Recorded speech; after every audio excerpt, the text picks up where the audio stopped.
Bueno, como ya se ha dicho varias veces a lo largo de este culto, efectivamente nosotros teníamos que estar ahora en Israel. La idea era estar allí hasta el día 1 de diciembre para regresar aquí el día 2. Pero bueno, el Señor tenía, parece ser que otros planes, se suspendieron los vuelos tanto de ida como de vuelta, lo cual afectó fundamentalmente al grupo número 2 y también al 3. Nosotros ya estábamos allí y el grupo número 1, pues prácticamente, salvo el último día, pues disfrutó de todos los lugares que teníamos que visitar, pero recibimos una llamada de parte de Priscila y nos decía que por una serie de circunstancias se había suspendido el vuelo de retorno, y eso era algo muy grave porque los hermanos tenían que llegar a Madrid y de ahí pues volver a sus países, ¿no? Estados Unidos, México, Puerto Rico y también otros lugares. Así es que tuvimos que, gracias al Señor, pudimos hacer el primer viaje, pero tuvimos que volver. Algunos hermanos los mandamos por Grecia, otros fueron por Barcelona, otros fueron por Italia. Y gracias al Señor, pues pudimos sacar a todo el primer grupo, pero la pena fue esa, que el segundo grupo tendrá que esperar. Creo que Alberto lleva 4 veces esperando, si no recuerdo mal, ¿no? Ya van 3. Bueno, pues a la cuarta. A la cuarta. Así son las cosas del Señor. Minutos antes de comenzar el culto, mientras estaba arriba orando un rato, me escribió una persona de Israel con el cual tengo mucho contacto, y Estados Unidos acaba de hacer una declaración de que apoya la construcción del tercer templo de una forma inmediata.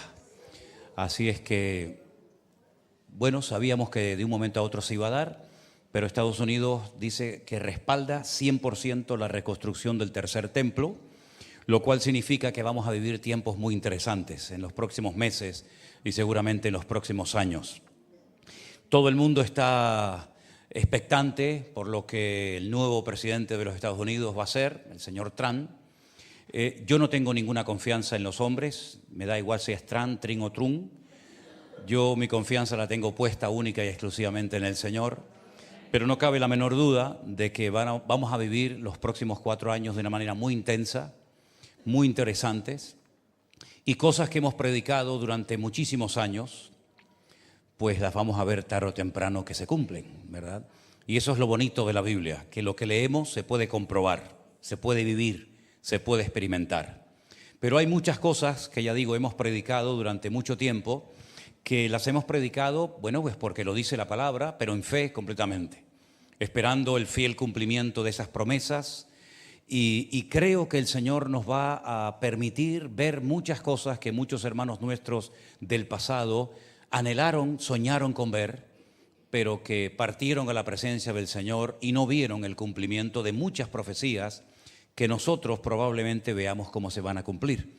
Así que no nos queda más remedio, y no lo digo en un aspecto negativo, sino todo lo contrario, de prepararnos, de velar y de orar, porque los tiempos que se avecinan son muy interesantes, por no decir tiempos difíciles y peligrosos. Pero aquí nos tiene el Señor, y no nos olvidemos de que la Biblia dice que tenemos que ser hasta el último momento de nuestra vida la sal de la tierra y la luz del mundo. Y nunca el mundo ha necesitado más sal, más sabor y más luz que en estos tiempos en los cuales nos ha tocado vivir. Así que vamos a orar un momentito, poner este tiempo en las manos del Señor. Queremos también dar la bienvenida a todos los hermanos que en este momento de diferentes partes del mundo están siguiendo en directo la retransmisión de este culto. Si hay algún problema en la retransmisión, en la imagen o en el sonido, bueno, los que están ahí arriba trabajando lo van a solucionar lo antes posible.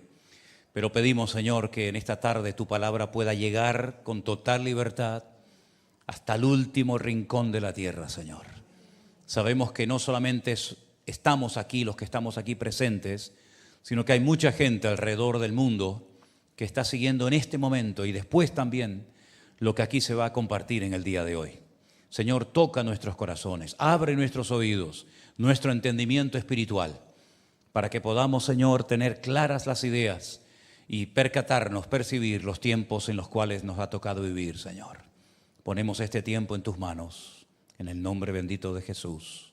Amén Y amén. Les quiero llevar al libro de Josué, por favor. En el capítulo 1, ya dije en una ocasión, solamente lo recuerdo, que hay 3 libros en el Antiguo Testamento que empiezan con la misma frase. Aconteció después de la muerte de. En el caso de Josué capítulo 1, dice, aconteció después de la muerte de Moisés. Pero el siguiente libro, el que va a continuación de este, de Josué, que es el libro de Jueces, en el capítulo 1, verso 1, dice exactamente lo mismo, salvo que cambia de personaje. Dice, aconteció después de la muerte de Josué. Y hay un tercer libro que empieza igual, y es segunda de Samuel capítulo 1, verso 1, que dice, aconteció después de la muerte de Saúl. 3 personajes que mueren en 3 épocas diferentes. 3 personas que tuvieron mucho que ver con la historia del pueblo de Israel, Moisés, Josué y el primer rey de Israel que fue Saúl. Pero lo interesante de esto es que a pesar de que Moisés fue un tremendo hombre de Dios, los milagros que ocurrieron a través de su vida fueron únicos e irrepetibles, fueron milagros espectaculares. Fue el libertador del pueblo de Israel después de largos siglos de esclavitud. Lograron por fin salir por medio de Moisés. Cruzaron las aguas del Mar Rojo. Llegaron a las faldas del monte Sinaí. Recibieron la ley. Ahí estuvieron acampados casi un año. Y vieron, ya digo, milagros tremendos, como aquella multitud de codornices que cayó en el desierto cuando dice que querían comer carne. Y 40 años viendo cada día el maná. Y viendo de vez en cuando cómo salía agua de las rocas, etcétera, etcétera. Pero ese hombre murió. Y como no hay nadie imprescindible en el reino de Dios, amén, hermanos, algunos seguramente dirían, ¿y ahora qué va a pasar? Pues mira, lo que pasó es lo que el Señor quería que pasara. El Señor ya había preparado a un sustituto, a una persona que durante más de 40 años se estuvo preparando. Eso para los que tienen prisa, eso para los que tienen prisas, ¿no? Decir, yo, ¿cuándo va a llegar mi oportunidad? 40 años estuvo Josué preparándose, esperando su momento. Y dice la Biblia, aconteció después de la muerte de Moisés, siervo de Dios, que el Señor le habló a Josué, hijo de Nun, servidor de Moisés, diciendo, mi siervo Moisés ha muerto, ahora pues levántate y pasa este Jordán, tú y todo este pueblo, a la tierra que yo les doy a los hijos de Israel. El pueblo entraba en una nueva etapa, ya habían salido de la esclavitud, ya habían estado 40 largos años en el desierto. Ya había muerto toda aquella generación de hombres que se habían quejado de la tierra prometida. Ya quedaron sepultados en el desierto. Ahora se ha levantado una nueva generación. Hay un nuevo liderazgo. Pero tienen que ser valientes. Tienen que levantarse y cruzar el río Jordán. Ahora, si nosotros observamos un poco la geografía bíblica, nos vamos a dar cuenta de que Israel no entró a la tierra prometida desde el sur, sino que dio un rodeo y entró por el este. Por un lugar que se puede visitar hoy en día que se llama Qasr al-Yahud, un lugar donde siglos más tarde fue limpiado de la lepra nada más y nada menos que un tal Naamán, allí en esas aguas del río Jordán, por donde atravesaron las 12 tribus de Israel.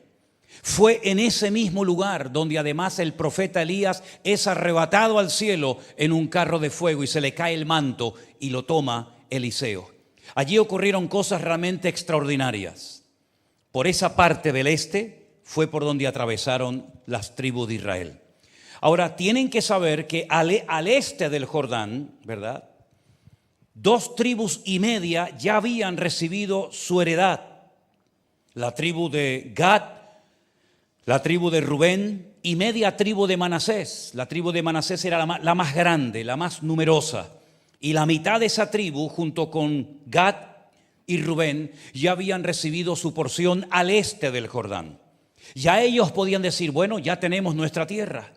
Ya tenemos tierra para sembrar, ya tenemos tierra para criar a nuestros animales. Por lo tanto, ahora las demás tribus que se busquen la vida, Sin embargo, el Señor les había dicho que no tenían que actuar de esa forma mezquina y egoísta, sino que tenían que ser solidarios y apoyar a sus hermanos.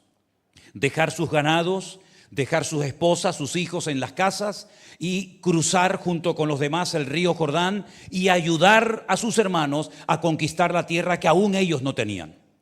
Y así fue. Ahora, me llama la atención que Josué, que había estado 40 años preparándose, cuando el Señor por fin lo levanta, por fin el Señor ya lo confirma como el nuevo líder del pueblo de Israel, como el nuevo pastor de la nación, una de las cosas que le dice es que tiene que levantarse.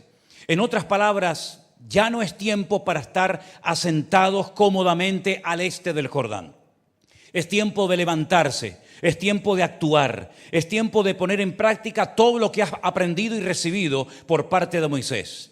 Toda la experiencia que has acumulado te tiene que servir porque ahora ha llegado tu momento y tu hora. Pero no solamente el Señor le dice a Josué que se levante, sino levántate, pasa al Jordán tú y todo este pueblo. En otras palabras, la gente te tiene que seguir a ti y no tú a la gente.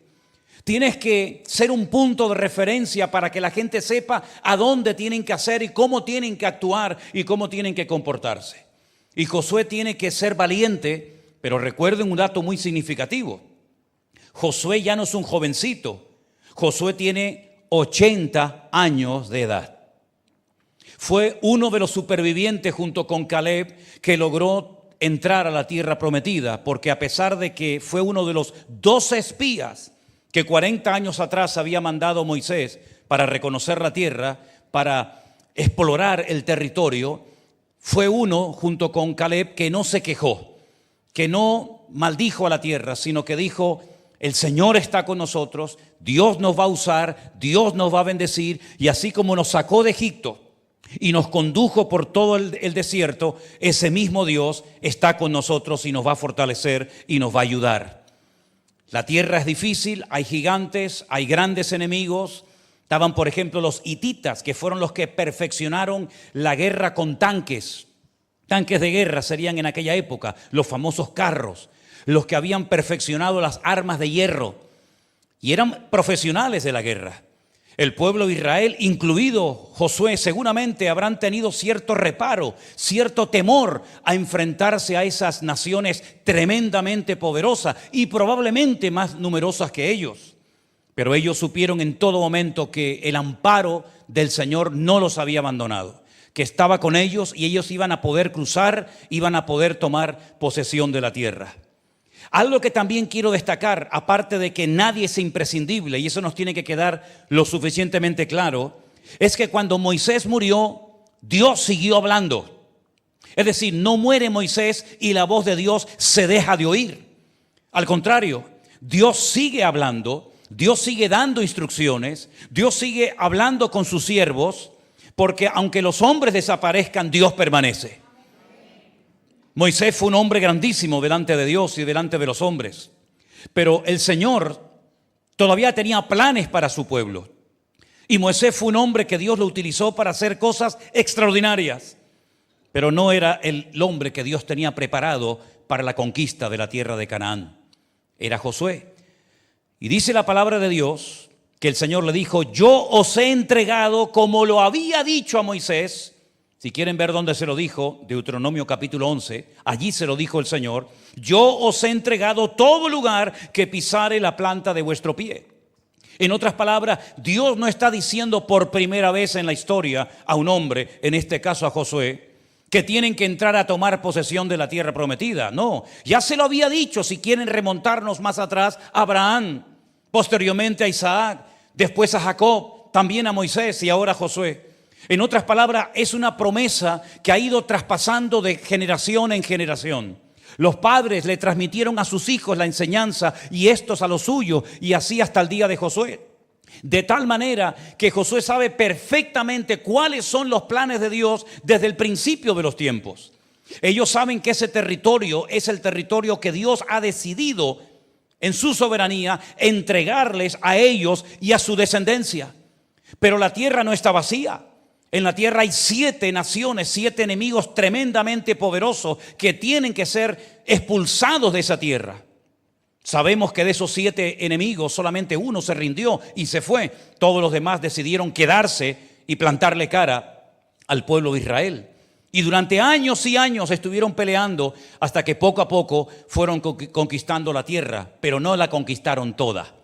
Porque si leemos en el versículo 4, el Señor le dice a Josué desde dónde, hasta dónde tenían que conquistar la tierra. Y la cruda realidad es que Israel nunca tomó posesión de todos estos territorios.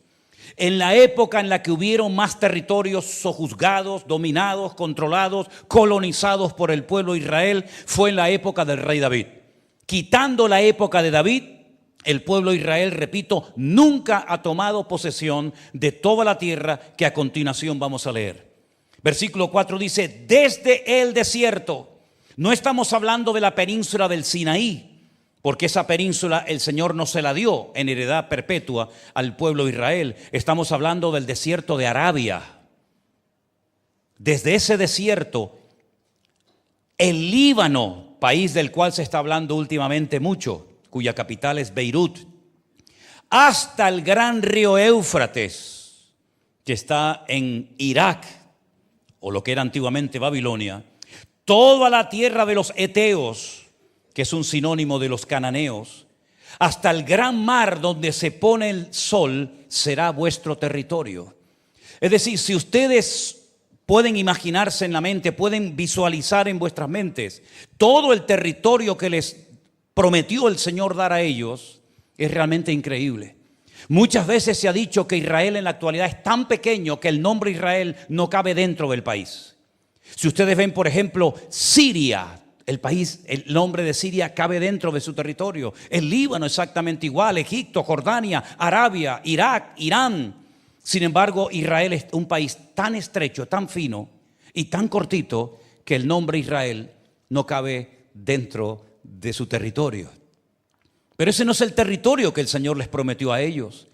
La mala jugada que los ingleses le jugaron a los judíos cuando a espaldas de estos le regalaron todo el país de Moab, que después lo llamaron Jordania por la proximidad al río Jordán, a la familia hashemita, fue una jugada muy sucia, porque ese territorio que se lo habían repartido los ingleses después de la conquista de la Segunda Guerra Mundial, junto con los franceses, ¿verdad?, le correspondía al pueblo de Israel. Pero lo que hicieron fue que le dieron el territorio a los jordanos, y después con lo que quedó quisieron pactar con el pueblo de Israel. Pero algún día, yo no sé si lo veremos, pero algún día todo el territorio de Jordania formará parte del territorio de las fronteras del pueblo de Israel. Y el Líbano también, Irak también y Siria también. Si ustedes ven, por ejemplo, una de las monedas que tienen en Israel, el famoso shekel, ustedes van a ver que ahí aparece todo el territorio que el Señor le prometió dar a los hijos de Israel en perpetua herencia cuando entraran con Josué. Pero no fueron tal vez capaces, no tuvieron el valor, no tuvieron la constancia, la perseverancia, la fe de tomar todo el territorio que el Señor les había prometido. Pero sin embargo el tiempo del verbo, tanto en español como en hebreo, está en pasado. Yo os he entregado, natati. En otras palabras, no es algo que va a ocurrir en el futuro lejano, en otras generaciones que aún no han nacido, sino que Dios ya había decidido entregarles esa tierra. Esa expresión yo os he entregado vuelve a aparecer en el capítulo 6 del libro de Josué, cuando el Señor le dice a Josué, ahora Jericó estaba cerrada, bien cerrada, a causa de los hijos de Israel. Nadie entraba y nadie salía. Mas el Señor le dijo a Josué, mira, yo he entregado, tiempo pasado, yo he entregado en tu mano a Jericó, a su rey y a sus varones de guerra. En otras palabras, es algo que Dios ya había decidido. Depende de ustedes si lo toman o no. Depende de su grado de esfuerzo, de valentía, de coraje, de arrojo. Pero es algo que Dios ya ha decidido. Ya no se va a retractar en la decisión soberana de Dios. Yo os he entregado la tierra. Ahora le corresponde a ustedes entrar, pisar, conquistarla y colonizarla. Pero es algo que Dios ya ha decidido de antemano. El instrumento que Dios va a utilizar, como siempre, un instrumento humano, imperfecto, pero al fin y al cabo es el instrumento que Dios iba a utilizar, en este caso, a Josué, hijo de Nun, un hombre con 80 años de edad que ahora recién comienza a estar activo en lo que llamaríamos hoy en día el ministerio. Y por eso el Señor en varias ocasiones le tiene que decir a Josué: esfuérzate y sé valiente. Esfuérzate y sé muy valiente. Porque lo primero que tienes que hacer es levantarte, no acomodarte, no decir, bueno, ya tenemos una tierra preciosa al este del Jordán. Vamos a echar raíces, vamos a criar nuestros hijos, vamos a criar nuestros ganados, vamos a sembrar esta tierra. Sino que tienes que aprender a romper cualquier acto de comodidad. Tienes que romper esquemas. Y tienes que levantarte y atreverte a cruzar el río Jordán. Ahora la Biblia nos enseña que en esa época el río Jordán estaba muy crecido. Las aguas del Jordán, justamente en esa época en la que ellos tenían que entrar a la tierra prometida, habían crecido de una forma tremenda y las aguas se habían desbordado. Y era prácticamente imposible cruzar ese río. No había puentes, por supuesto no había barcas. Estamos hablando de más de 1,5 millones, tal vez 2 millones de personas. ¿Cómo van a cruzar mujeres, niños, ancianos, animales, camellos, ovejas? Es imposible. Sin embargo, el Señor le dio una estrategia. Toda persona que quiera servir al Señor nunca tiene que preocuparse por cómo hacer las cosas, sino lo que tienes que hacer es encomienda al Señor tu camino, confía en Él y Él hará. Lo primero que tienen que hacer es una convocatoria a todo el pueblo y establecer un tiempo. Establecer un plazo. He visto personas que saben que tienen que orar más, pero dicen: en algún momento de mi vida me tomaré más en serio este tema. He conocido a muchos creyentes que saben que leen poco la Biblia, muy poco, y saben que tienen que hacerlo, dicen, pero algún día, en algún momento. Y saben que todos los años, cuando llega el año, principio de año en enero, todo el mundo, mucha gente hace todo tipo de decisiones. ¿Cuántos llevan aprendiendo inglés toda la vida? Y no salen de las 4 palabritas. ¿Cuántos llevan haciendo dieta desde hace 40 años? Y cada año tenés que comprar una talla mayor. ¿Cuántos se han propuesto leer la Biblia desde enero, todo el año, y al final de año decir: me he leído por fin la Biblia entera? Y así hay mucha gente hoy en día que siempre va posponiendo la lectura bíblica, la oración o cualquier otra cosa. El Señor le dice a Josué que tiene que tomar, si me permiten, el toro por los cuernos y establecer un plazo, establecer un tiempo y decir: en este tiempo vamos a alcanzar la tierra. Y por ejemplo, en el versículo 11, Josué les dice al pueblo: pasad por en medio del campamento y mandad al pueblo diciendo: preparaos comida, porque dentro de 3 días pasaréis el Jordán para entrar a tomar posesión de la tierra que el Señor vuestro Dios os da en posesión.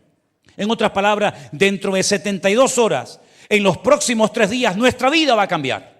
Nunca más volveremos a vivir como hemos vivido. Nunca más volveremos a ser nómadas en el desierto, sino que vamos a cruzar el río Jordán y vamos a luchar y a tomar posesión de la tierra que ya nuestro Dios nos ha entregado. ¿Cuántos dicen amén?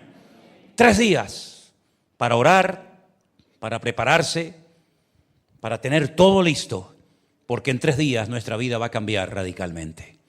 Es interesante notar que en 3 días el rumbo de la historia cambió cuando nuestro libertador, nuestro conquistador, nuestro Señor Jesucristo, que tiene un nombre en hebreo muy parecido al que tenía Josué, nos liberó del pecado, nos condujo por la vida y nos ha dado victoria después de 3 días de haber estado sepultado y ha resucitado para vivir por la eternidad en nuestras vidas. ¿Cuántos dicen amén?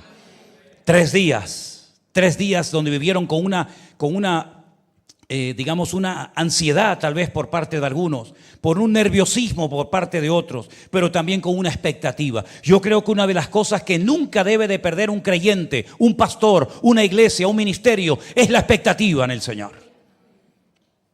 ¿Qué me va a decir? ¿Qué voy a aprender hoy en el culto? ¿Qué nueva lección me va a enseñar el Señor hoy? ¿Qué alma nueva vamos a poder llevar a los pies de Cristo? Cuando pierdes la expectativa, cuando pierdes la ilusión, cuando pierdes la pasión por lo que haces, querido, estás cavando tu propia fosa y has comenzado a decaer espiritualmente hablando, y tu hacha ya no corta como cortaba hace años atrás. Esos 3 días fueron días especiales porque eran días de preparación. Y yo creo que los días de preparación en nosotros ya han pasado a la historia. Ya es tiempo de acción. Ya es tiempo de levantarnos y conquistar lo que tenemos que conquistar hace mucho tiempo, para que nunca más volvamos a ser esclavos de nada ni de nadie, sino conquistadores y más que vencedores en el nombre de Cristo Jesús. La estrategia del Señor era muy clara. Primero, en primera línea, los sacerdotes, los que portan el arca, los que supuestamente son los más espirituales, los más consagrados, los que saben más de la ley, los que llevan el arca de la alianza. Ellos tienen que ir delante. Y dice la Biblia que la estrategia consistía en que ellos tenían que entrar en las aguas del río Jordán, mojarse las sandalias, mojarse los pies, y en el momento en el que ellos hicieran ese acto, ese paso de fe, automáticamente las aguas que venían de arriba se detendrían. Y el río Jordán se abriría en dos, y a continuación tendrían que pasar todas las tribus de Israel.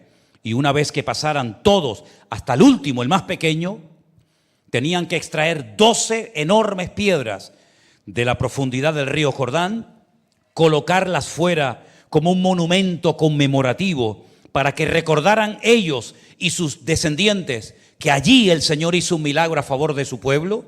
Y una vez que pasaran todos, el río Jordán se volvería a cerrar y nunca más se volvería a partir. Todo dependía de ese paso de fe, todo dependía de esos sacerdotes que pusieran en práctica la palabra del Señor. Allí estaban las aguas, ya habían pasado las 72 horas, los 3 días de espera, de preparación, pero ahora les corresponde a ellos dar un paso de fe, dejarse de mirar atrás. Ya no vamos a volver nunca más a Egipto. Lo tenemos totalmente prohibido. Ahora hay que seguir avanzando. Ahora hay que conquistar la tierra. El futuro de todo nuestro pueblo depende de nosotros.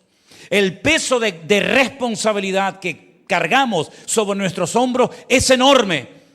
Pero depende de nosotros si avanzamos o nos quedamos estancados el resto de nuestra vida. Gracias al Señor, durante los tiempos de Josué, todo el pueblo obedeció. Lamentablemente después sabemos lo que pasó después de su muerte.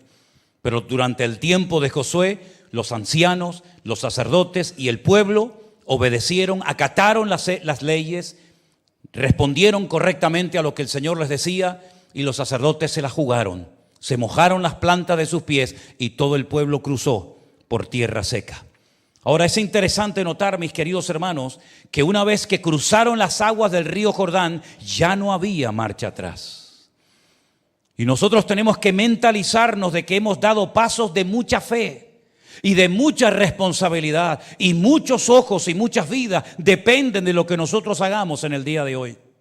Cuando prediques, cuando cantes, cuando hagas cualquier servicio para la obra del Señor, recuerda que no solamente son los que te ven, los que te conocen, los que te rodean, sino que hay muchas vidas que tal vez no conozcas, que dependen en gran medida de los pasos de fe que hoy en día estés dispuesto a dar para la honra y la gloria del Señor.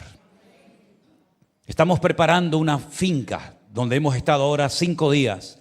Como no podíamos estar en Israel, llegamos a Madrid, por cierto, cansadísimos, reventados, después de haber estado durmiendo en un hotel, después de haber estado durmiendo, sí, en el hotel del aeropuerto de ¿cómo se llama? De allá de Italia, Malpensa, allí en el suelo. Hay fotografías por si no creen lo que les digo. Y decidimos ir a Alicante. Y hermanos, gracias al Señor por esa propiedad que el Señor le ha dado al Centro Evangélico Vida Nueva. Yo no sé hasta qué punto nosotros podremos ver o disfrutar de lo que el Señor está haciendo allí. Pero lo que está bien claro, que todos los que han tenido la oportunidad y el privilegio, y de hecho ahora mismo hay hermanos allí, que están arrimando el lomo, que están colaborando, que están ayudando y aportando su grano de arena para que eso funcione, no son conscientes de la cantidad de personas que pueden llegar a ser salvas y a ser restauradas por el Señor en aquel lugar. Todo lo que hacemos no es en vano, dice la Biblia.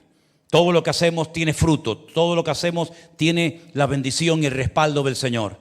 Aunque a nosotros tal vez no nos toque ver el resultado, pero de cualquier mínima cosa que hagas, el Señor toma buena nota, porque Él no es olvidadizo ni injusto para olvidar lo que hemos hecho por Él.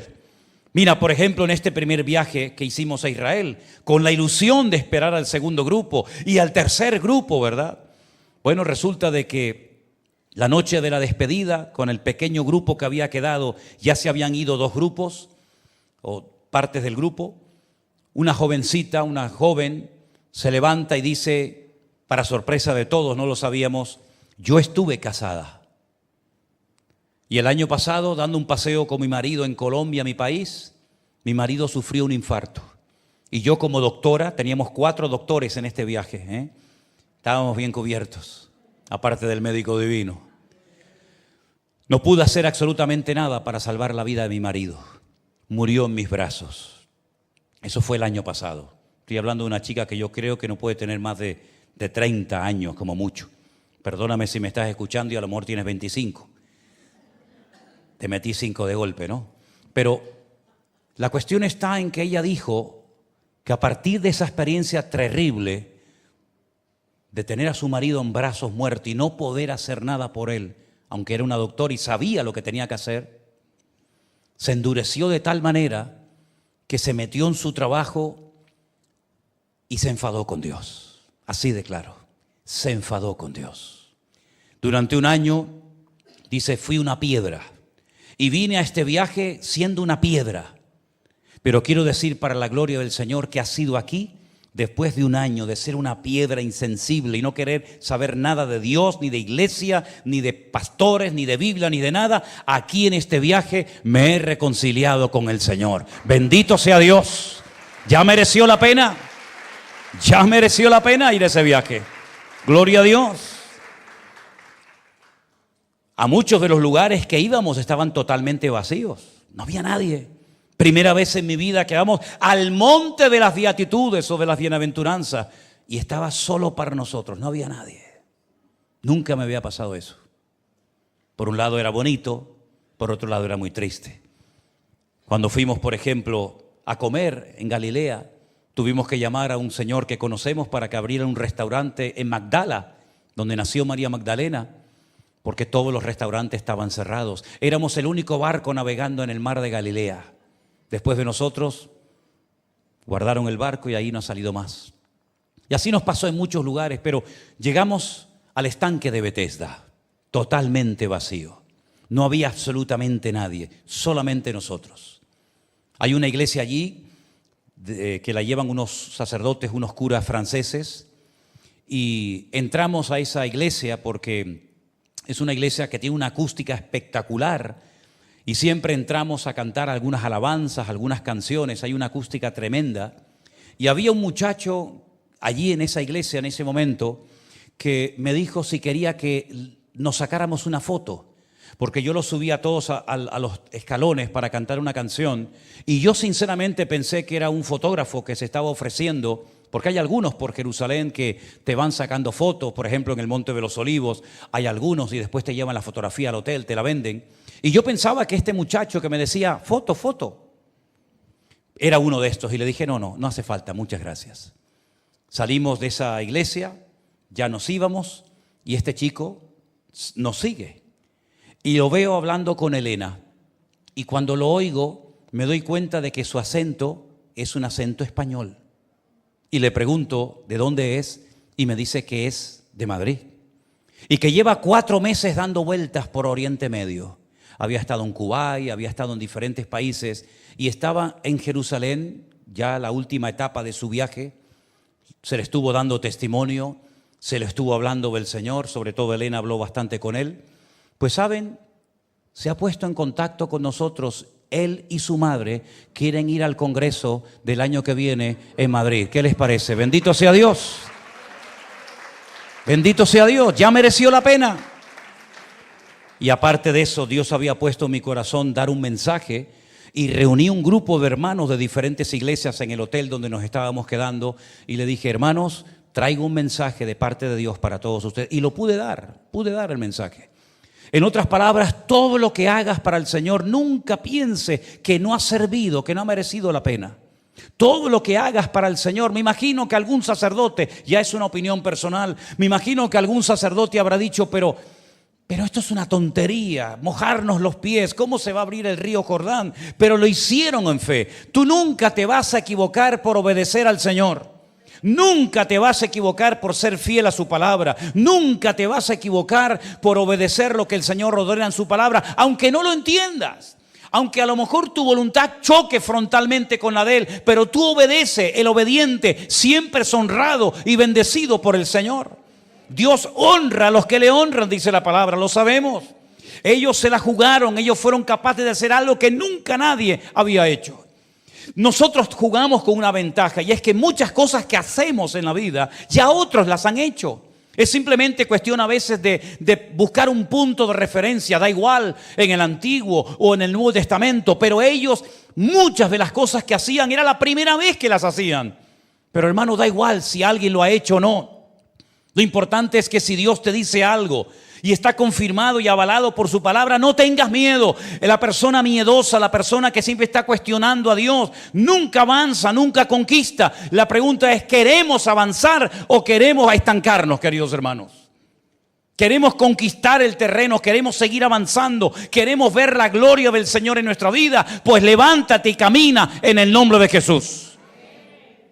No podemos bajo ninguna manera, bajo ninguna circunstancia acomodarnos y decir, bueno, pues ya estoy cómodo, ya estoy tranquilo. Eso tal vez llegó a pensar la tribu de Rubén, la tribu de Gad, la media tribu de Manasés. Ya tengo mi tierra, ya tengo mi territorio, ahora que los demás se busquen la vida. No, tenemos que ser solidarios, tenemos que apoyar a los demás. No es la tierra que yo voy a conquistar para mí, es para otros, pero da igual. Tenemos que tener visión de cuerpo. Una iglesia en Barcelona levantó una ofrenda de 2.000 euros.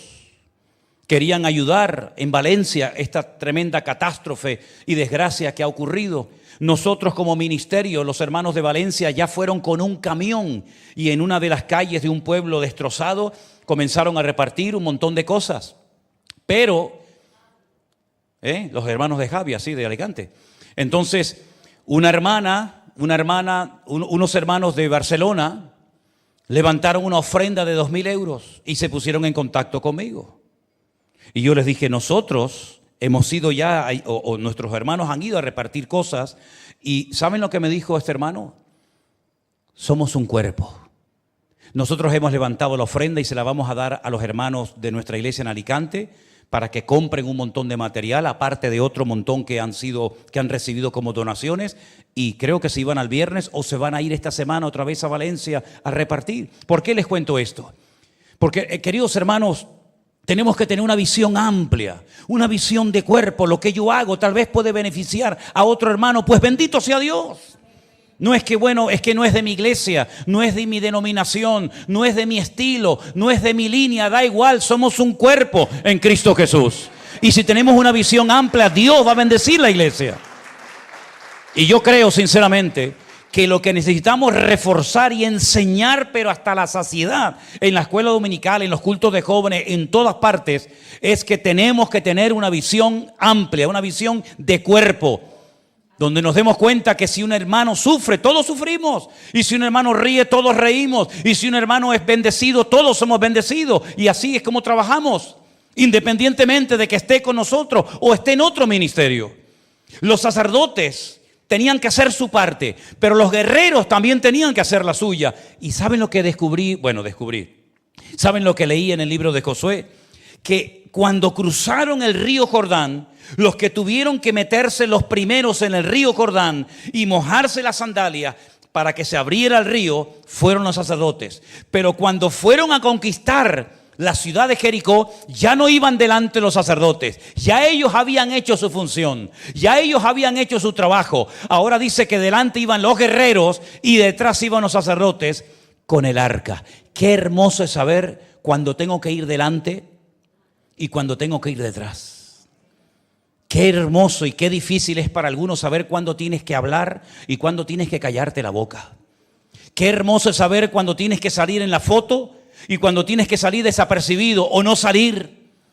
Los sacerdotes no se enfadaron, no dijeron, no, nosotros tenemos que ir siempre delante, no, ahora delante, mañana detrás, da igual, pero yo me pongo donde Dios quiere ponerme y no donde a mí me gustaría ponerme. ¿Cuántos dicen amén?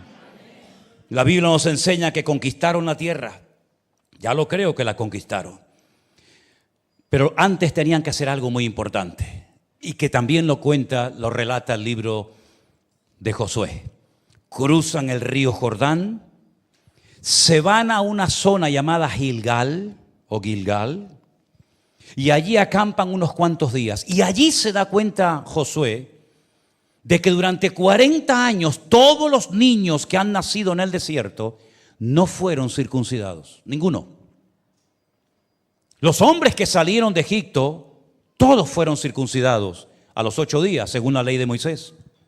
Pero los que habían nacido en el desierto, ni uno de ellos había sido circuncidado. Y ustedes saben que esa era la señal del pacto. Ustedes saben que eso era algo tan importante porque era lo que marcaba la diferencia entre los paganos y el pueblo de Dios. Y dice la Biblia que allí fueron todos aquellos circuncidados, celebraron la Pascua y una vez que su relación personal con el Señor estaba restaurada y alineada con el Señor, entonces pudieron ir a hacer frente a la enorme, gigantesca ciudad de Jericó. Que por cierto, hacía años que no íbamos a Jericó, y como yo soy un enamorado de los dátiles de Jericó, que son los mejores del mundo, créame, los dátiles de Jericó son los mejores del mundo. Nos fuimos un día a la ciudad de Jericó y allí estuvimos unas horas y allí me traje unas cajas de dátiles, pero no me pidan, No. Iba a traer algunos hoy, pero dije, con tanta gente, la caja me va a volar. Así que otro día. Pero a lo que voy, una vez que arreglaron su relación con el Señor, ya estaban preparados para enfrentarse a la guerra. Hay algunos que quieren ir a la guerra, pero no tienen la espada afilada. Ni siquiera saben dónde la dejaron, si es que un día la tuvieron. Hay algunos que han perdido el escudo de la fe y no saben dónde lo han metido. La Biblia dice que llegó un momento en la historia del pueblo de Israel que el pueblo de Dios tenía que ir al enemigo para que le afilara las espadas o le afilara las hoces del campo, porque era el enemigo el que tenía la capacidad de afilar y habían perdido ellos esa capacidad. Qué tremendo, hermanos queridos, cuando te enredas en los negocios de la vida y te olvidas de que estamos en este mundo para conquistar la tierra para el Señor. Pero antes de querer conquistar la tierra y de servir al Señor, tienes que conquistar tus enemigos personales. Pregúntate en esta noche, ¿cuáles son las áreas de tu vida en las que necesitas trabajar duramente, seriamente? Para que tu peor enemigo no seas tú, en todo caso que seas el enemigo, pero no tú mismo. Tuvieron que quitar de su carne el prepucio de su carne porque no era agradable ante los ojos de Dios. Y si nos paramos delante del Señor, seguramente el Señor nos va a mostrar áreas de nuestra vida en las que necesitamos ser tratados, cambiados y transformados por el poder de Dios. Después vendrán Jericó, después nos enfrentaremos con los gigantes, después iremos a Hebrón, después iremos a los filisteos, después atacaremos a los amorreos, después vendrán todos los enemigos, siempre van a estar ahí, no te preocupes, pero lo primero que tienes que hacer es restaurar, alinear tu comunión, tu relación con el Señor, para que de esa manera estés preparado para enfrentarte a las batallas que vendrán en el futuro. El próximo día, si Dios lo permite, quiero hablar de una mujer que me llama tanto la atención todo lo que en la Biblia habla.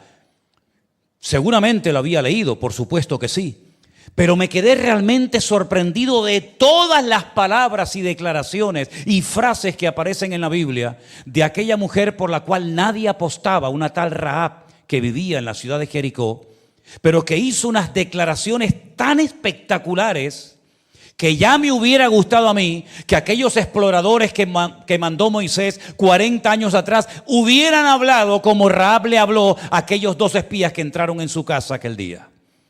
Pero eso lo vamos a dejar, Dios mediante, para el próximo día. Lo que quiero terminar en esta tarde es diciendo esto: nadie es imprescindible en la obra, pero no dejes que otro tome tu lugar. Amén, hermanos. Si alguien no quiere ir, otro irá, pero te perderás el privilegio de haber podido ir tú. Si alguien no quiere dar, otro lo dará, pero te habrás perdido el privilegio de haber sido tú el instrumento para dar o aportar eso que el Señor había puesto en tu corazón y que podías hacer. No dejes que otro tome tu lugar. Pídele al Señor: Señor, yo quiero ser valiente y, como dice aquí, esforzado para ocupar mi lugar, para saber cuál es mi sitio y para que en todo momento tú puedas contar con mi vida. Y si alguien aquí presente piensa que ya es demasiado anciano o viejo o mayor para hacer algo para el Señor, no te confundas, no te olvides que Moisés, cuando comenzó a ser usado por el Señor, tenía más de 80 años. Lo que muchos jóvenes no quisieron hacer, lo tuvo que hacer un hombre de 80 años, porque no había gente valiente y atrevida y osada como lo fue Josué en su momento. Pero ¿sabes por qué fue usado a los 80 años? Porque a los 40 años y a los 30 y a los 20 se preparó para el Señor. Esa es la mejor preparación para la vejez. No un plan de pensiones como algunos piensan o creen. La mejor preparación es preparar en tu juventud, en tu adolescencia, cuando tienes fuerza y capacidad para prepararte, para aprender, para instruir, etcétera, etcétera. Y cuando llegues a una cierta edad, saber que el Señor todavía te puede usar. Tal vez no matando gigantes, porque ya no es el tiempo de matar gigantes, pero sí haciendo otra función, porque en el cuerpo de Cristo nadie es demasiado viejo, ni nadie es demasiado joven para ser usado y bendecido por el Señor. ¿Cuántos dicen amén? Cierren sus ojos en esta tarde, ahí donde estás. Piensa en lo que has oído, reflexiona, medita. Y pregúntate en esta tarde: ¿quiero ser un esclavo o quiero ser un conquistador, un más que vencedor? Si quieres ser un vencedor en el nombre del Señor, ¿cuáles son los enemigos, las áreas de tu vida con las cuales tienes que enfrentarte? ¿Cuál es tu territorio donde tienes que moverte? El Señor le dijo a Josué: desde hasta. Habrán lugares que son desérticos, duros, difíciles, sin agua, calurosos. Y habrán lugares hermosos como los cedros del Líbano. Pero tanto un lugar como otro es tu territorio. Estarán las playas hermosas del mar grande donde se pone el sol, las playas hermosas del Mediterráneo y la tierra seca y árida del desierto de Arabia. Ríos majestuosos donde corre el agua de una forma tremenda como el Éufrates.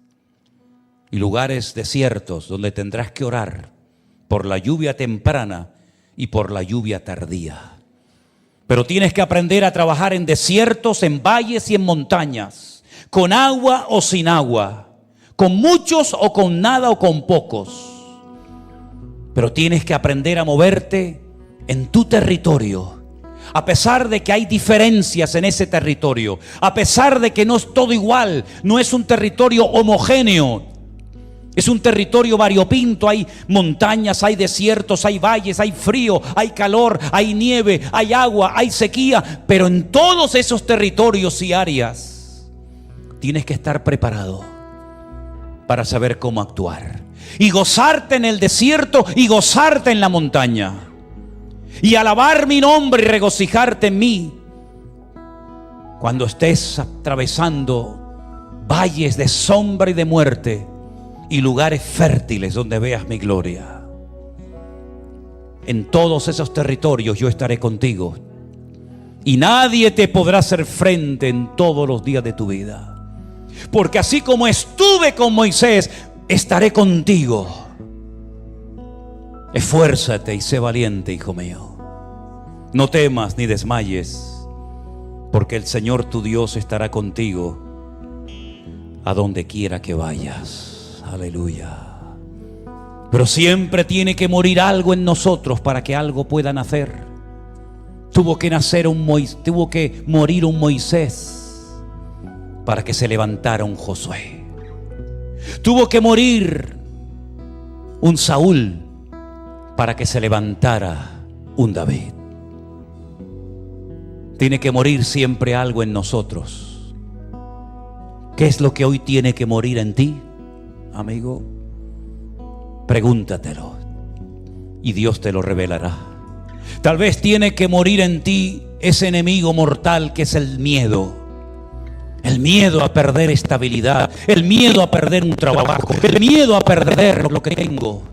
Ese enemigo hay que matarlo, hay que destruirlo. Tal vez tiene que morir en ti la inseguridad, la incertidumbre. Decir el nombre solamente de una, el de la otra no lo puedo decir yo y creo que nadie, porque la Biblia no nos dice cómo se llamaba la otra mujer.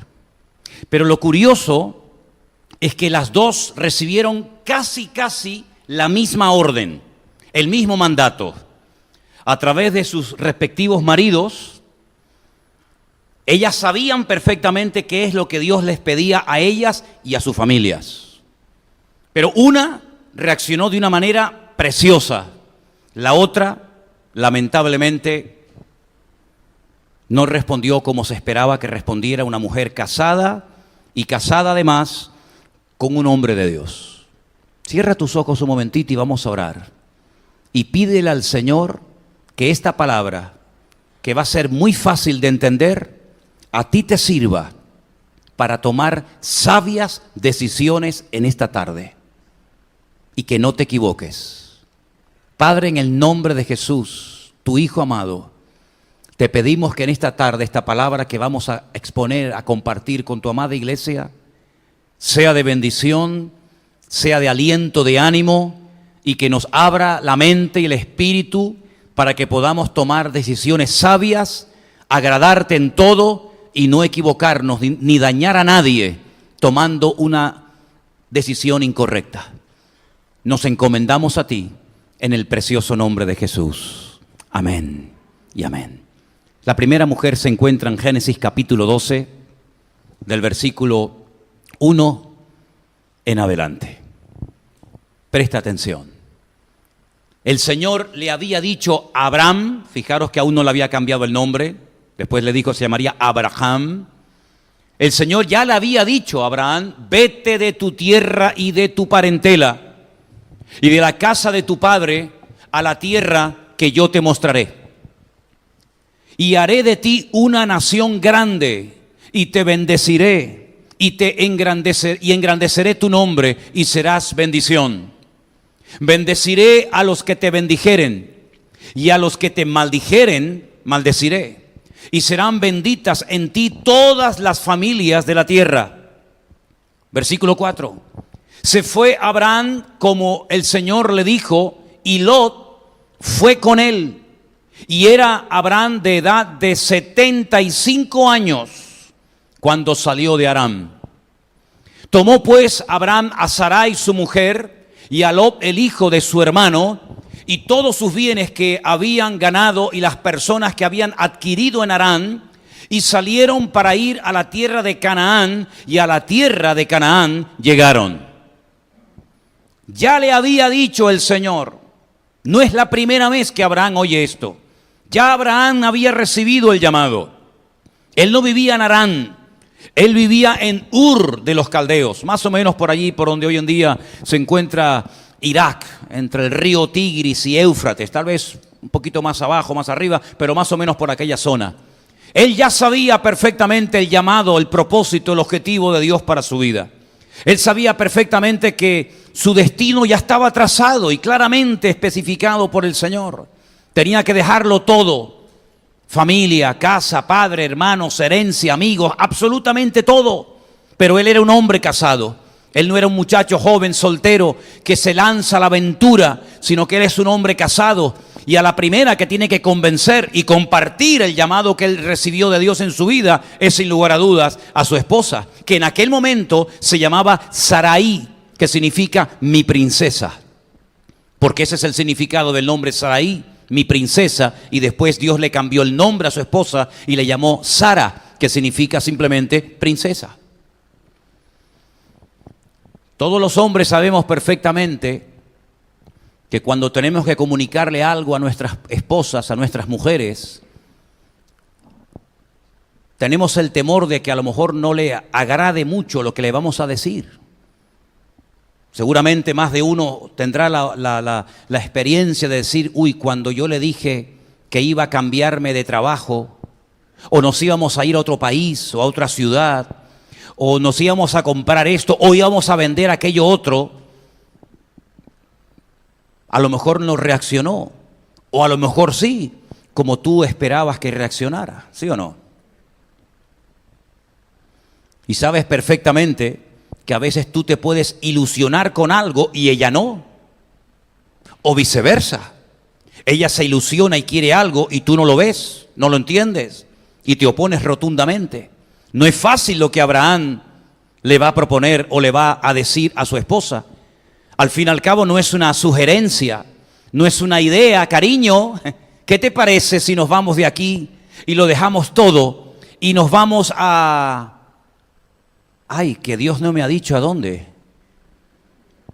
Porque estoy seguro que probablemente la primera pregunta que Sara o Sarai le hizo a su marido en aquel momento es decir, bueno, ¿y a dónde te ha dicho tu Dios que nos vamos? Y cuando Abraham le dice, bueno, eso no es tan importante. ¿Cómo que no es importante? ¿A dónde me vas a llevar? ¿De qué vamos a vivir? ¿Cómo que deje a mi padre, a mi madre y a mi familia? ¿Pero qué tipo de religión tú tienes? ¿Cómo te habla a ti Dios si estás tan seguro de que Dios te ha dicho eso? En ningún momento Sarai en aquel momento, se opuso ni cuestionó la orden que Dios le había dado a su marido. No hay ni un solo versículo en toda la Biblia que nos muestre a una mujer luchando en contra de la voluntad de Dios, oponiéndose al llamado que su marido ha recibido, más bien todo lo contrario. Si alguien en esta vida apoyó y siguió fielmente a Abraham hasta el último rincón, esa fue sin lugar a dudas su esposa. No hay nada que objetar en contra de Sarai, para nada. Y mira que la llevó dando tumbos de un lugar a otro, caminando de un sitio a otro, desiertos, montañas. Y cuidado, Abraham llegó a ser el hombre más rico de todo el mundo. Dice que era riquísimo, lo leía esta mañana en el libro de Génesis. No rico, riquísimo, multimillonario, miles de ganado, miles de ovejas, de todo tenía. Pero nunca le ofreció, nunca vivió con su mujer en un lugar fijo ni en una casa, sino que tuvo a la pobre Sarai toda la vida de un lado a otro dando tumbos, viviendo en tiendas de campaña. Pero Sarai nunca protestó. Sarai nunca dijo, oye, estábamos tan bien en Ur de los Caldeos. Allí estaba mi familia, allí estaban mis hermanas, allí estaba mi gente, allí estaban mis costumbres, mi tierra, y lo he tenido que abandonar, lo he tenido que dejar todo, porque no solamente el Señor lo llamó a él, también la llamó a ella. Porque Abraham sin Sara no iba a funcionar, y Sara sin Abraham tampoco. El llamado era para los dos. Lo recibe él como cabeza del hogar, evidentemente, pero el llamado era para los dos. Y nunca Sara se opuso. Más bien, con el paso del tiempo, Sara creció en fe, en madurez, en santidad, en espiritualidad, hasta llegar a ser una de las mujeres más importantes de toda la historia bíblica. Llegó a convertirse, sin lugar a duda, en una mujer que en su época marcó una diferencia. Fue toda una mujer de Dios. Fue toda una mujer sacrificada y dispuesta a renunciar a lo que fuera necesario con tal de que el llamado que había recibido su marido se cumpliera hasta las últimas consecuencias. Alguien dijo que la mujer en la vida de un hombre puede ser la clave o el clavo. Espero que seas clave y no un clavo para tu marido. Se terminó convirtiendo en un instrumento tremendamente poderoso en las manos de Dios. Fíjate lo grande que llegó en su relación con el Señor Sara, con Dios.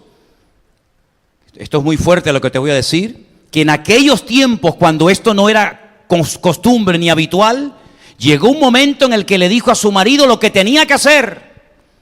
Y claro, a su marido no le hizo mucha gracia. Pero Dios le dijo: oye la voz de Sara, porque yo te estoy hablando a través de la boca de ella. Llegó un momento en el que todos sabemos que le pidió que expulsara de su casa a Agar y a uno de sus hijos, al cual él lógicamente amaba, porque era su hijo primogénito. Y él amaba a Ismael con toda su alma y con todo su corazón, y no entendía cómo su esposa se atrevió a decirle, a pesar de que presentó argumentos: échala, no podemos vivir más con esta guerra interna en la familia. No creo que le haya dicho: se va ella o me voy yo. No creo que le dijo eso. Pero dice la Biblia que el Señor le dijo: préstale atención, porque lo que te está diciendo Sara, te lo estoy diciendo yo a través de la boca de ella.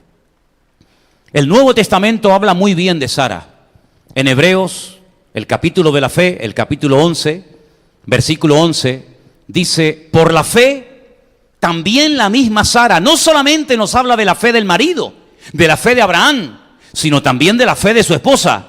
Por la fe también la misma Sara, siendo estéril, recibió fuerza para concebir y dio a luz, aún fuera del tiempo de la edad, porque creyó que era fiel quien lo había prometido. ¿Cuántos dicen amén? Una mujer de más de 90 años, estéril para colmo, creyó que Dios le iba a dar las fuerzas suficientes para parir, para amamantar y para criar al hijo de la promesa, nada más y nada menos que ¿a quién? Que a Isaac. Ella se rió, ¿se acuerdan? Ella se rió, dijo: pero ¿cómo voy yo a ser madre con más de 90 años? Es imposible, jamás nadie ha contado algo semejante. Y se rió, y por eso su hijo, Isaac, significa risa, o el que va a reír, para que te acuerdes toda la vida que un día, cuando Dios te sorprendió con una promesa tremenda, tú te reíste. Y aunque después ella dijo: no me reí, pero sí te reíste. Y por eso le pusieron a su hijo Isaac, para que recuerdes toda tu vida que hubo un momento determinado que la promesa de Dios te pareció tan descomunal, tan brutal, que te reíste porque dijiste: esto es imposible. Pero ella le transmitió la fe a su hijo, y es el punto de referencia para otras mujeres que también fueron estériles durante años como ella, como por ejemplo cuando su hijo Isaac se casa.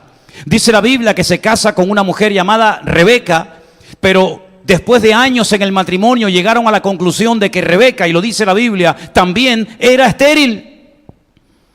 Pero Isaac sabía que su mamá también fue estéril. Y él es el milagro de Dios, él es la respuesta viva de Dios. Y entonces dice que él ora, ahora con el punto de referencia de Sara, y dice la Biblia que Dios abrió la matriz de Rebeca y parió no uno, sino dos. Jacob, ¿y quién más? Y Esaú. Y el nieto de Abraham, Jacob, cuando se casa, una de sus esposas, la que él realmente amaba, dice que también tenía el mismo problema de su abuela, de su madre y ahora de su esposa. Dice la Biblia que Raquel también era estéril. 3 generaciones seguidas de mujeres con el mismo problema físico. No podían dar a luz, pero para Dios no hay nada imposible. Dios sanó a Sara, Dios sanó a Rebeca, Dios sanó a Raquel, y Dios sigue haciendo milagros hoy en día. Aunque los médicos dicen: nunca será madre, Dios dice: sí lo serás, porque para Dios no hay nada imposible. ¿Cuántos dicen amén? ¡Aleluya! Las mujeres aplauden, los hombres no. Así es. Este mensaje es para ti. Pero la otra mujer, de la cual no os puedo decir el nombre, porque la Biblia no nos lo proporciona, estaba casada con el sobrino de Abraham. Vamos a llamarla, ¿cómo? Doña Doña Rebelde. Vamos a Génesis, por favor. Ponme ahí la cita de Génesis 19, versículo del 12 en adelante. Dijeron los varones a Lot, estos varones, déjenme que les haga un inciso, eran ángeles. Ángeles que ya habían estado en la casa del tío de Abraham. Y le habían dicho, le habían dado la información de que se iban a Sodoma y Gomorra, aquella zona, para destruir aquellas ciudades perversas e impías de aquella época. Leía hoy en el libro del Génesis que aquella zona en la cual decidió vivir Lot y su familia era como huerto de Dios. Es decir, hoy en día se puede visitar las zonas, los lugares, el Valle del Jordán, los alrededores del mar salado, como dice en el Génesis, el mar muerto, como lo conocen la mayoría de las personas hoy en día, donde vivía Lot, y es un sitio árido y seco en extremo, a pesar de que corre por allí el río Jordán. Y es curioso, porque si ustedes, por ejemplo, ven una fotografía, digamos, desde el satélite de Egipto, todo es arena. Es un desierto brutal, pero por donde va el río Nilo todo es verde. El río más largo del mundo, 6.666 kilómetros de largo. Y todo el recorrido del río Nilo es fértil, es verde, cosechas hermosas, todo alrededor seco, menos por donde surcan las aguas del río Nilo. Sin embargo, las aguas del río Jordán surcan por aquel lugar y todo es seco y todo es árido. Un calor brutal en verano. La tierra se hundió. Todo aquel valle se hundió, más de 400 metros de profundidad, y es el lugar más bajo de la tierra. Y muchos de ustedes lo conocen porque hemos estado allí muchas veces. Pero en aquella zona, dice la Biblia que antes de aquel cataclismo, antes de aquella justicia divina derramada, dice que era como el huerto, como el jardín del Edén. Verde, fértil, rica, pero todo quedó arrasado. Bueno, pues estos ángeles, estos varones, como dice aquí, se dirigen a la casa del sobrino de Abraham, llamado Lot, y le dicen, ¿tienes aquí alguno más? Yernos, tus hijos, tus hijas, y todo lo que tienes en la ciudad, sácalo de este lugar, sácalo, porque vamos a destruir este lugar, por cuanto el clamor contra ellos ha subido de punto delante de Dios. Por tanto, el Señor nos ha enviado para destruirlo. Entonces salió Lot y habló a sus yernos, los que habían de tomar sus hijas, y les dijo, levantaos, salid de este lugar, porque el Señor va a destruir esta ciudad. Mas pareció a sus yernos como que se burlaba. Lo tomaron por loco. Y al rayar el alba, los ángeles daban prisa a Lot, diciendo, levántate, toma a tu mujer, tus dos hijas, para que se vayan de aquí, para que no perezcas en el castigo de la ciudad. Y deteniéndose él, los varones asieron de su mano, de la mano de su mujer, de las manos de sus dos hijas, según la misericordia del Señor para con él, y lo sacaron y lo pusieron fuera de la ciudad. Y cuando los hubieron llevado fuera, dijeron, escapa por tu vida, no mires atrás, ni mires en toda esta llanura, no pares en toda esta llanura, escapa al monte, no sea que perezcas. Pero Lot les dijo, no, yo os ruego, señores míos, he aquí ahora, si ahora he hallado gracia, o he hallado gracia a vuestro siervo delante de vuestros ojos, y habéis engrandecido vuestra misericordia que habéis hecho conmigo, dándome la vida, mas yo no podré escapar al monte, no sea que me alcance el mal y muera. He aquí ahora esta ciudad está cerca para huir allá, la cual es pequeña, dejadme escapar ahora, ¿no es ella pequeña y salvaré mi vida? Y respondieron, he aquí he recibido también tu súplica sobre esto, no destruiré la ciudad de la que has hablado. Date prisa, escápate allá, porque nada podré hacer hasta que hayas llegado allí. Por eso fue llamado el nombre de la ciudad Zoar, que significa pequeña en hebreo. El sol salía sobre la tierra cuando Lot llegó a Zoar. Entonces el Señor hizo llover sobre Sodoma y sobre Gomorra azufre y fuego de parte de Dios desde los cielos. Destruyó las ciudades, toda la llanura, con todos los moradores de aquellas ciudades y el fruto de la tierra. Entonces, la mujer de Lot miró atrás, a espaldas de él, y se volvió estatua de sal. ¿Cuántos dicen amén? Fíjate qué diferencia entre Sara, que a través de su marido recibe el llamado de salir, dejándolo todo, tierra, parentela, hermanos, familia, todo, y no cuestiona en ningún momento ni a Dios ni a su marido. Lo sigue, lo apoya, está con él hasta el día de su muerte. Una mujer fiel a Dios y fiel a su marido. Una mujer que entiende que el llamado también es para ella. Una mujer que se convierte en un instrumento tremendamente útil en las manos del Señor, porque ella va a ser la portadora de aquella promesa divina, de aquella revelación de que a través de ella serían benditas todas las naciones de la tierra. Y miren la diferencia con la mujer de Lot. Una mujer que me preguntaba esta mañana y les pregunto a ustedes, ¿dónde consiguió esta mujer? Porque cuando Abraham sale de Ur de los Caldeos, dice la Biblia que salió él, salió Taré, el papá de Abraham, salió Lot y una serie de siervos o de trabajadores con él.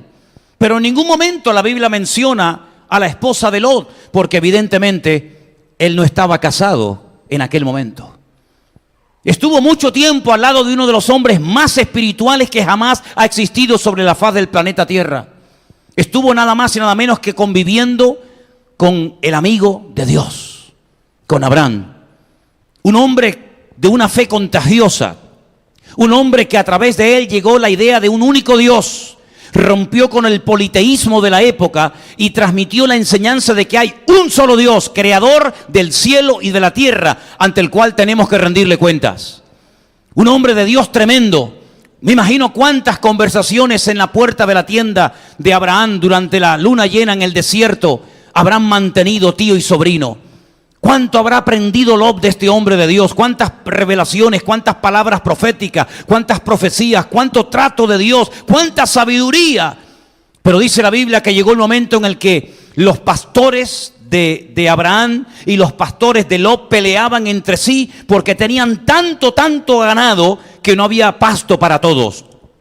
Y Abraham toma una decisión sabia y le dice al sobrino, mira hijo, nosotros somos hermanos, somos familia, no podemos pelear entre nosotros. Además, por el tema de los animales, tomemos una decisión, vamos a apartarnos, porque al final lo que empezó muy bonito va a terminar en un auténtico desastre. Mira, dime a dónde vas. Si tú te vas al oriente, yo me iré a occidente, y si te vas a occidente, yo me iré a oriente, pero vamos a terminar bien y no vamos a terminar tirándonos los trastos a la cabeza.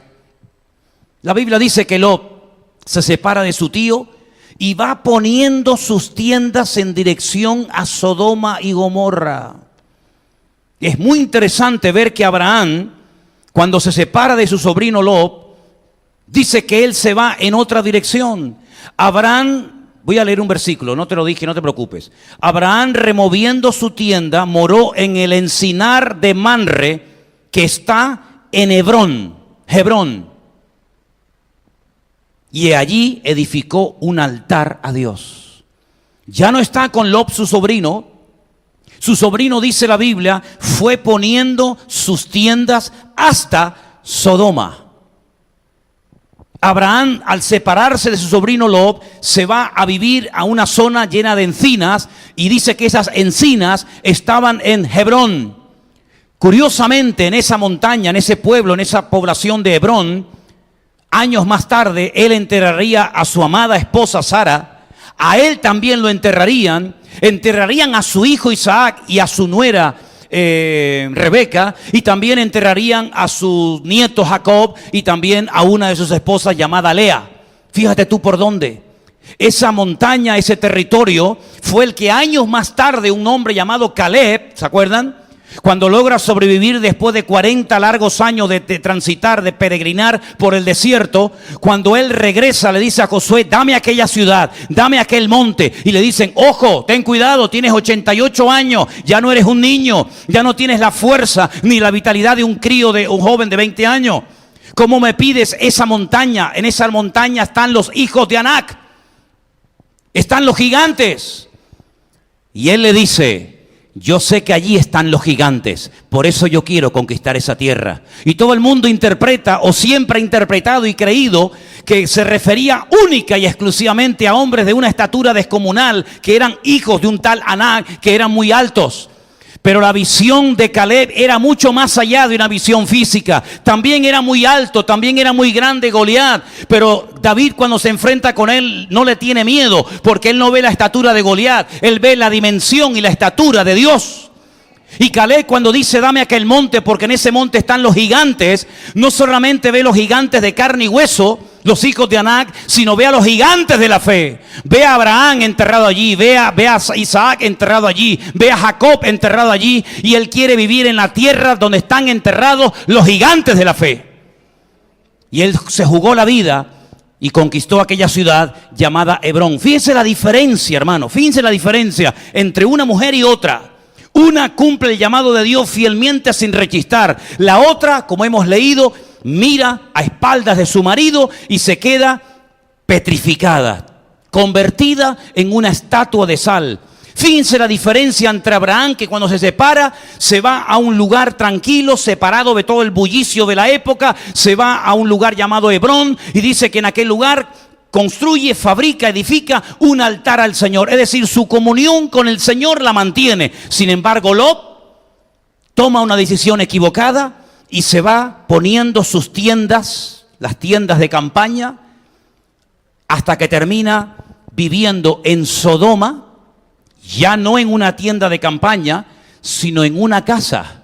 Dice la Biblia que cuando los habitantes de Sodoma golpearon a la puerta de su casa, querían violar, querían abusar sexualmente de estos varones que habían venido y que él los había recibido en su casa. Y él no les recibe en la puerta de una tienda de campaña, sino en una casa construida con puertas, con ventanas y con paredes. Es decir, echó raíces en Sodoma. Y dice la palabra de Dios que sus hijas, que nacieron en Sodoma, porque cuando él se separa del tío, él es soltero, él no tiene hijos, él no está casado, pero cuando lo volvemos a ver otra vez en Sodoma, ya está casado y tiene dos hijas que para colmo se van a casar o se han casado, según como se interprete la escritura, con personas que viven allí, en Sodoma. Y lo curioso es que la Biblia en el Nuevo Testamento nos habla de cómo se sentía en aquel lugar terrible, cómo se sentía Lot. Vamos al Nuevo Testamento, a una de las cartas que el apóstol Pedro escribe, donde él habla de cómo se sentía Lot viviendo en Sodoma. ¿Lo tienes? Y si condenó por destrucción a las ciudades de Sodoma y de Gomorra, reduciéndolas a ceniza y poniéndolas de ejemplo a los que habían de vivir impíamente, y libró al justo Lot, abrumado por la nefanda conducta de los malvados, porque este justo que moraba entre ellos afligía cada día su alma justa, viendo y oyendo los hechos inicuos de ellos. Aparece una palabra rara en el versículo anterior, en el 8, que dice la nefanda conducta. La palabra nefanda significa conducta abominable, cruel y perversa. Y yo digo, si llevas años viviendo en un lugar donde no te sientes cómodo, donde hay perversión, donde hay crueldad, ¿cómo no se te ha ocurrido como padre en ningún momento decirle a tus hijas y a tu mujer, vámonos de aquí? Lo estás pasando mal, no duerme. Dice que estaba abrumado, estaba agobiado, estaba hecho polvo, diríamos en términos modernos, actuales. Pero no hace nada. Sales a la calle y observas toda la perversión de Sodoma. Pero tú te has comprado y vives en Sodoma. ¿Con quiénes se van a casar tus hijas? Con hombres de Sodoma, de esta zona. Fíjate que estas hijas, para ellas no fue ningún problema cuando Sodoma y Gomorra fueron destruidas, creyendo ellas que todo el mundo había vuelto a ser destruido, como ya había sido destruido, ¿se acuerdan? En la época del diluvio, en la época de Noé, Ellas ni se acordaban de la promesa de Abraham, ni se acordaban de nada, sino que ellas decían, bueno, ya no queda ningún hombre en la tierra, lo que tenemos que hacer es emborrachar a nuestro padre, acostarnos con él y quedar embarazadas para que no se extinga la raza humana. Y dice que la mayor emborracha a su padre, se acuesta con él y queda embarazada. Qué raro, una mujer que se acueste por primera vez con un hombre y quede embarazada. Si yo os digo en hebreo lo que dice que hicieron para quedarse embarazada la primera, te caes de espalda. La segunda se acuesta una vez con su padre y queda embarazada. Y cuando dan a luz, a uno le ponen Moab, Ab, la palabra padre, para decir, este es hijo de mi padre. Fíjate que Moab, y al otro lo llaman Amón. Moabitas y amonitas.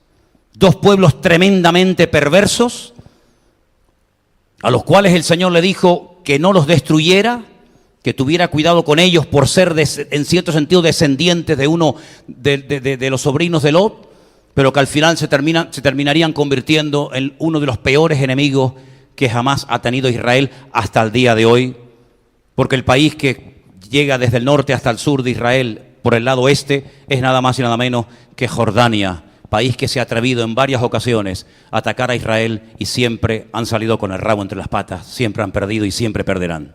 ¿Qué te parece? ¿Qué diferencia entre Sara y qué diferencia entre esta mujer? ¿Qué diferencia entre Abraham y qué diferencia entre Lot? Y yo veo en estas personas un reflejo de mucha gente hoy en día. Gente que toma malas decisiones, gente que por presión familiar o por cualquier otra índole lo pasan mal, saben que no es correcto el lugar en el que están, llevando una vida de desorden, pero no hacen nada, siguen igual. Y además, la Biblia dice que esta mujer miró hacia atrás. Y ¿saben? En el Nuevo Testamento encontramos un día al Señor Jesucristo dando un mensaje, una enseñanza espectacular. Y en medio del sermón y en medio de la enseñanza, mira lo que dice el Señor en Lucas capítulo 17, verso 32. Acordaos de la mujer de Lot. Y yo dije, ¿y qué pinta aquí la mujer de Lot? ¿Tú me puedes poner el versículo anterior? El 31. En aquel día, está hablando de cuando Jerusalén iba a ser sitiada y destruida por los romanos. En aquel día, el que esté en la azotea y sus bienes en la casa, no descienda a tomarlos. Y el que esté en el campo, asimismo, no vuelva atrás. Y ahora acordaos de la mujer de Lot. Sí, la ciudad está siendo sitiada. Los romanos nos van a comer, nos van a destruir la ciudad, nos van a quemar el templo, y usted está en la azotea y está pensando a ver cómo me llevo la mesa de noche, a ver cómo me llevo la cama, a ver cómo embalo los muebles, los platos y la televisión y el ordenador, porque me los quiero llevar. Y están a la puerta de tu casa los enemigos a punto de matarte, de violarte y de quemar tu vida. El Señor dice, el que esté en la azotea, salga corriendo, olvídate de la casa, salva tu vida. Y dice, acuérdense de la mujer de Lot. ¿Qué fue lo que hizo? A espaldas de su marido, se quedó echando una última miradita. Le dio, como dicen los gallegos, morriña. ¿Saben lo que es la morriña? Es la nostalgia. Es nostalgia. Añoranza. Miren qué palabra tan interesante. Añoranza es el sentimiento de pena o tristeza por la lejanía, por la ausencia, por la privación o la pérdida de algo o alguien querido. Sinónimos, morriña, nostalgia. Pero ¿cómo se dice añoranza o morriña en hebreo? Gawin. Encima de la U irían los dos puntitos. ¿Cómo se llaman esos dos puntitos? Diéresis, ¿no? Gawin. Así se dice la palabra añoranza en hebreo, gawin, que viene de la raíz magá, que significa contacto. ¿Saben que hay añoranza emocional a cosas, a lugares y a personas que al final lo que hacen es que te distraen, te entretienen y quitas la mirada del Señor. Y en vez de estar mirándolo a Él, estás como la mujer de Lot, mirando atrás a lo que dejas. ¿Y qué es lo que dejaba la mujer de Lot que tanto le dolía a ella dejar? Pues ¿qué dejaba, hermanos? Cosas materiales, muebles, recuerdos, cosas que al final no sirven absolutamente para nada.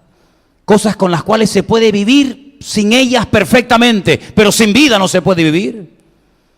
Sara se convirtió en un instrumento útil en las manos del Señor. La mujer de Lot en un instrumento totalmente inútil, porque miró en una dirección equivocada, porque no aprovechó la oportunidad que Dios le dio para salir huyendo y empezar una vida nueva, sí, fuera de Sodoma, pero al fin y al cabo viva. Y por mirar atrás quedó totalmente inservible, y por mirar atrás perdió su vida.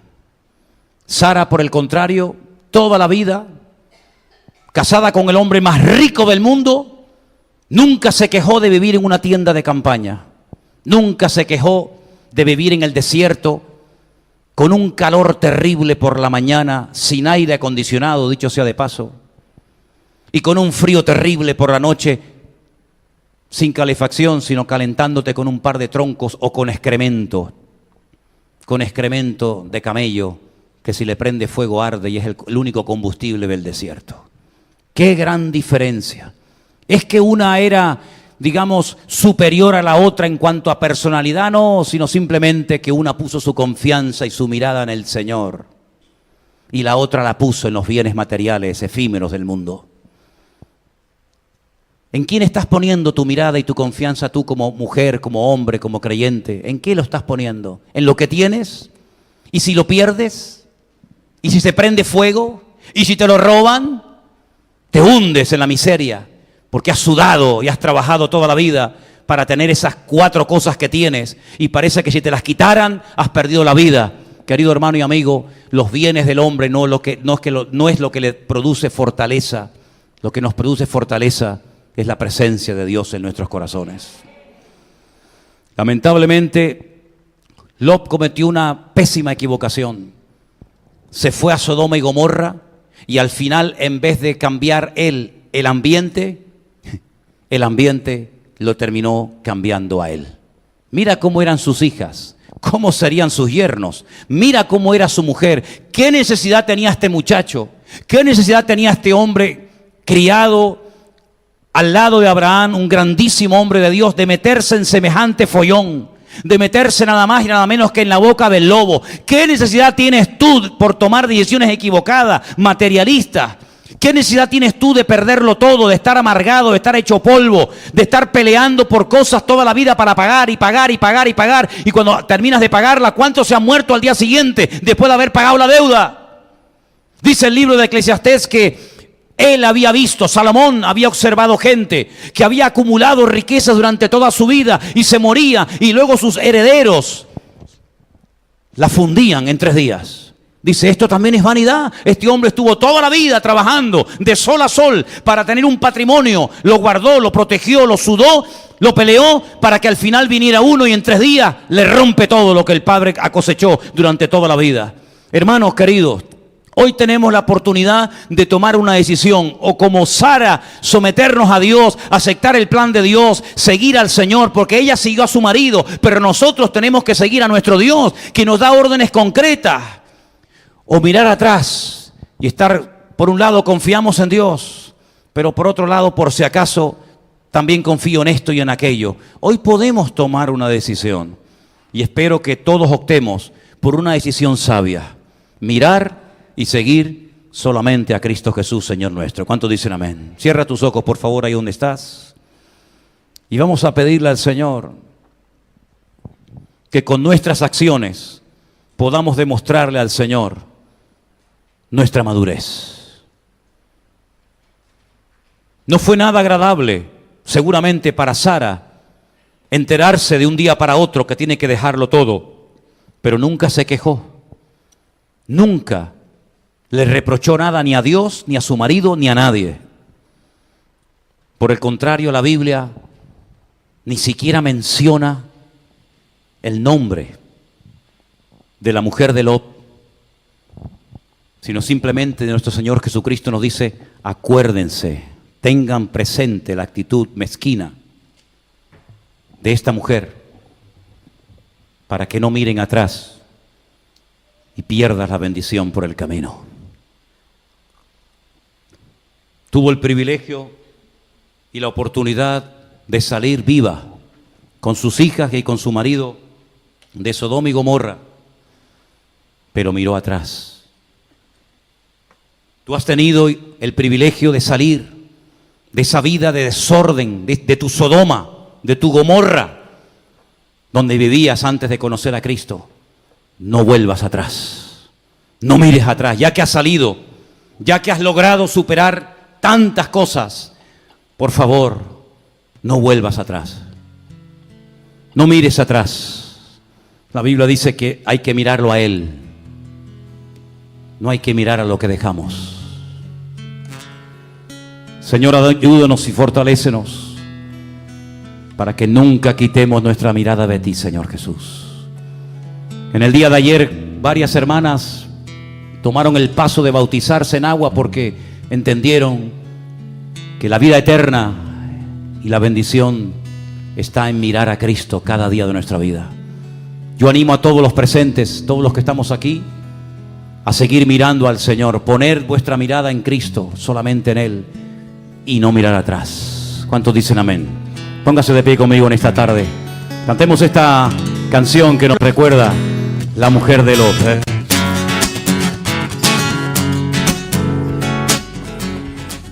¿Está listo?